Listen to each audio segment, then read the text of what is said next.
کیا آپ نے کبھی سوچا ایک 12 سال کا بچہ اپنوں نے کنویں میں پھینک دیا، غلام بن کر بکا، جیل کی سختیاں سہیں، پھر وہی بچہ مصر کا بادشاہ بن گیا۔ یہ کہانی ہے صبر کی، آزمائش کی، معافی کی۔ یہ کہانی ہے حضرت یوسف علیہ السلام کی۔ اللہ کہتے ہیں ہم تمہیں بہترین قصے سناتے ہیں۔ آج سنتے ہیں اللہ کا سب سے خوبصورت قصہ۔ قرآن میں سورہ یوسف میں اللہ نے یوسف علیہ السلام کا واقعہ بیان کیا ہے۔ یوسف علیہ السلام بچے تھے جب انہوں نے یعقوب علیہ السلام سے کہا کہ ابا میں نے 11 ستاروں اور سورج چاند کو خواب میں دیکھا ہے کہ وہ سب مجھے سجدہ کر رہے ہیں۔ یعقوب علیہ السلام نے فرمایا کہ میرے بیٹے اپنے اس خواب کا ذکر اپنے بھائیوں سے نہ کرنا، ایسا نہ ہو کہ وہ تمہارے ساتھ کوئی فریب کریں۔ شیطان تو انسان کا کھلا دشمن ہے۔ یعقوب علیہ السلام کو علم ہو گیا تھا کہ اللہ تعالیٰ یوسف علیہ السلام کو نبوت بخشیں گے۔ وہ یہ بھی جانتے تھے کہ یوسف علیہ السلام کے بھائی ان سے حسد کرتے ہیں، اس لیے انہوں نے اس خواب کو پوشیدہ رکھنے کے لیے کہا۔ یوسف علیہ السلام کے 11 بھائی تھے۔ بنیامین ان کے سگے بھائی تھے جو ایک ہی ماں سے پیدا ہوئے تھے، باقی بھائی دوسری ماں سے پیدا ہوئے تھے۔ بنیامین یوسف علیہ السلام سے چھوٹے تھے اور وہ ان سے حسد نہیں کرتے تھے۔ باقی بھائی یوسف علیہ السلام سے بڑے تھے اور وہ سب یوسف علیہ السلام سے حسد کرتے تھے۔ یوسف علیہ السلام بہت چھوٹے تھے جب ان کی ماں کی وفات ہو گئی تھی، اس لیے یعقوب علیہ السلام بن ماں کے چھوٹے بچوں کو زیادہ شفقت دیتے تھے۔ یہ دیکھ کر باقی بھائی ان سے جلتے تھے۔ یعقوب علیہ السلام کو یوسف علیہ السلام اور بنیامین سے زیادہ محبت تھی۔ یوسف علیہ السلام کے بھائیوں نے آپس میں دریافت کیا کہ ہمارے باپ یوسف اور ان کے بھائی سے زیادہ محبت کیوں کرتے ہیں کہ ہم تو ایک طاقتور جماعت ہیں۔ ان کی حسد اور جلن اتنی بڑھ گئی کہ انہوں نے آپس میں مشورہ کیا اور یوسف علیہ السلام کو قتل کرنے کا ارادہ کیا۔ انہوں نے کہا کہ یوسف کو تو مار ہی ڈالو یا کسی نامعلوم جگہ پھینک آؤ تاکہ ہمارے والد کا رخ صرف ہماری طرف ہو جائے، بعد میں ہم توبہ کر لیں گے۔ ان میں سے ایک بھائی لاوی نے کہا یوسف کو قتل مت کرو بلکہ اسے کسی کنویں میں ڈال دو کہ اسے کوئی آتا جاتا قافلہ لے جائے۔ سب اس بات پر راضی ہو گئے۔ پھر سارے بھائی اپنے والد یعقوب علیہ السلام کے پاس گئے اور بولے کہ آخر آپ یوسف کے معاملے میں ہم پر اعتبار کیوں نہیں کرتے؟ ہم تو اس کے خیر خواہ ہیں۔ کل آپ یوسف کو ہمارے ساتھ بھیج دیجیے گا، کھائے پیے اور کھیلے اور اس کی حفاظت کے ہم ذمہ دار ہیں۔ یعقوب علیہ السلام نے فرمایا اسے تمہارا لے جانا مجھے فکر مند رکھے گا اور مجھے یہ بھی ڈر لگا رہے گا کہ اسے کہیں بھیڑیا نہ کھا جائے۔ انہوں نے جواب دیا کہ ہمارے ہوتے ہوئے بھی اگر اسے بھیڑیا کھا جائے تو ہم تو پھر نکمے ہوئے۔ بیٹوں کے بار بار اصرار کرنے پر یعقوب علیہ السلام یوسف علیہ السلام کو اپنے بھائیوں کے ساتھ بھیجنے پر راضی ہو گئے۔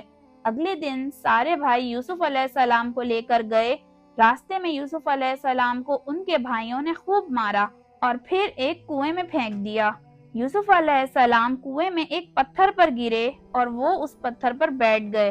یوسف علیہ السلام کو یہ یقین نہیں آ رہا تھا کہ ان کے بھائیوں نے ان کے ساتھ ایسا کیا۔ اللہ نے اس اندھیرے کنویں میں یوسف علیہ السلام پر وحی بھیجی کہ بہت جلد وہ اس اندھیرے کنویں سے نکل جائیں گے۔ یوسف علیہ السلام کو کنویں میں ڈالنے کے بعد وہ سب روتے ہوئے اپنے باپ کے پاس پہنچے اور کہنے لگے ابا جی ہم تو آپس میں سب دوڑ لگا رہے تھے اور یوسف کو ہم نے سامان کے پاس چھوڑا تھا اور پھر اسے ایک بھیڑیا کھا گیا۔ آپ ہماری بات نہیں مانیں گے پر ہم سچے ہیں۔ ثبوت کے طور پر وہ یوسف علیہ السلام کے کرتے پر جھوٹا خون لگا لائے تھے۔ انہوں نے اپنے والد کو دکھایا تو یعقوب علیہ السلام نے فرمایا یہ سچ نہیں ہے بلکہ تم نے اپنی طرف سے بات بنا لی ہے، بس صبر ہی بہتر ہے اور تمہاری بنائی ہوئی باتوں پر اللہ سے ہی مدد طلب کی جا سکتی ہے۔ یعقوب علیہ السلام نے فرمایا بھلا بتاؤ وہ کیسا بھیڑیا تھا جو میرے بیٹے کو تو کھا گیا پر اس کے کرتے کو بالکل نہیں پھاڑا؟ بار بار پوچھنے پر بھی بھائیوں نے سچ نہیں بتایا۔ سفر کرتا ہوا ایک قافلہ آیا اور انہوں نے پانی کے لیے ایک شخص کو بھیجا۔ اس نے اپنا ڈول کنویں میں ڈالا تو یوسف علیہ السلام اس ڈول میں بیٹھ گئے۔ انہوں نے جب ڈول نکالا تو اس میں ایک خوبصورت لڑکا آیا۔ وہ خوش ہو گئے کیونکہ اس زمانے میں غلاموں کی تجارت ہوتی تھی۔ وہ قافلہ یوسف علیہ السلام کو مصر لے گیا اور انہیں ایک معمولی قیمت پر غلاموں کے طور پر بیچ دیا۔ عزیز مصر نے اس خوبصورت بچے کو خریدا اور اپنی بیوی زلیخا کو تحفے میں پیش کر دیا اور بولا، اسے بہت عزت اور احترام کے ساتھ رکھنا، بہت ممکن ہے کہ یہ ہمیں فائدہ پہنچائے یا ہم اسے بیٹا ہی بنا لیں۔ اس طرح یوسف علیہ السلام عزیز مصر کے ہاں پلے بڑھے۔ عزیز مصر نے یوسف علیہ السلام کو بیٹوں کی طرح رکھا۔ جب یوسف علیہ السلام بڑے ہوئے تو انہیں شاہی محل کی دیکھ بھال دے دی گئی۔ اللہ نے مصر کی سرزمین پر یوسف علیہ السلام کے قدم جما دیے اور انہیں علم سے نوازا۔ جب یوسف علیہ السلام جوان ہوئے تو جوانی کے ساتھ ساتھ ان کے حسن میں بھی اضافہ ہوا۔ حسن یوسف واقعی بے مثال تھا۔ یوسف علیہ السلام اس دنیا کے سب سے خوبصورت انسان تھے۔ اللہ تعالیٰ نے خوبصورتی کو 2 حصوں میں بانٹا۔ اللہ نے آدھا حسن اس دنیا کی تمام مخلوق کو دیا اور باقی آدھا حسن صرف یوسف علیہ السلام کو ہی دے دیا۔ سبحان اللہ۔ عزیز مصر کی بیوی زلیخا یوسف علیہ السلام کے حسن کو دیکھ کے فدا ہو گئی اور اس نے یوسف علیہ السلام کے ساتھ بدکاری کا ارادہ کیا۔ پھر اس نے اپنے محل میں یوسف علیہ السلام کو بہلانا پھسلانا شروع کر دیا۔ ایک دفعہ زلیخا نے یوسف علیہ السلام کو سارے دروازے بند کر کے کہا، اے یوسف، میں نے یہ زیب و زینت آپ کے لیے کی ہے۔ یوسف علیہ السلام نے کہا، اللہ کی پناہ، یہ ناممکن ہے، میں ایسا نہیں کر سکتا۔ کیا میں اپنے مالک کی بیوی کے ساتھ بدکاری کروں جس نے مجھے اپنے بیٹوں کی طرح پالا؟ جب زلیخا ضد کرنے لگی تو یوسف علیہ السلام وہاں سے بھاگے۔ زلیخا ان کے پیچھے بھاگی اور دونوں دروازے کی طرف دوڑے۔ زلیخا نے یوسف علیہ السلام کا کرتا پیچھے سے پکڑ کے پھاڑ دیا۔ دروازے کے پاس ہی عزیز مصر دونوں کو مل گئے۔ زلیخا چونک گئی اور اپنی بات سے پلٹ گئی۔ کہنے لگی، جو شخص آپ کی بیوی کے ساتھ برائی کا ارادہ کرے اس کی سزا یہی ہے کہ اسے قید کر دیا جائے اور کوئی دردناک عذاب دیا جائے۔ یوسف علیہ السلام نے کہا، میں گنہگار نہیں ہوں، بلکہ یہی مجھے بہلا پھسلا رہی تھیں۔ قبیلے کے ایک شخص نے مشورہ دیا کہ اگر یوسف کا کرتا آگے سے پھٹا ہوا ہو تو زلیخا سچی ہے اور یوسف جھوٹ بول رہے ہیں، پر اگر کرتا پیچھے سے پھٹا ہو تو یوسف سچے ہیں اور زلیخا جھوٹ بول رہی ہے۔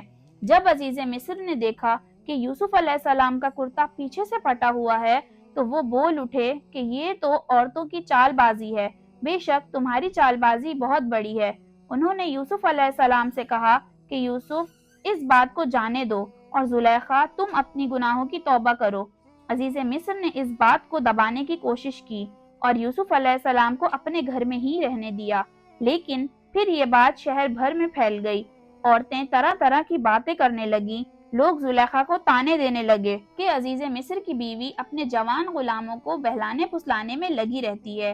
جب زلیخا تک یہ بات پہنچی تو اس نے سب کے لیے دعوت کا انتظام کیا اور سب عورتوں کو بلایا۔ سب کے سامنے پھل رکھ دیے گئے اور سب کو ایک چھری دی گئی۔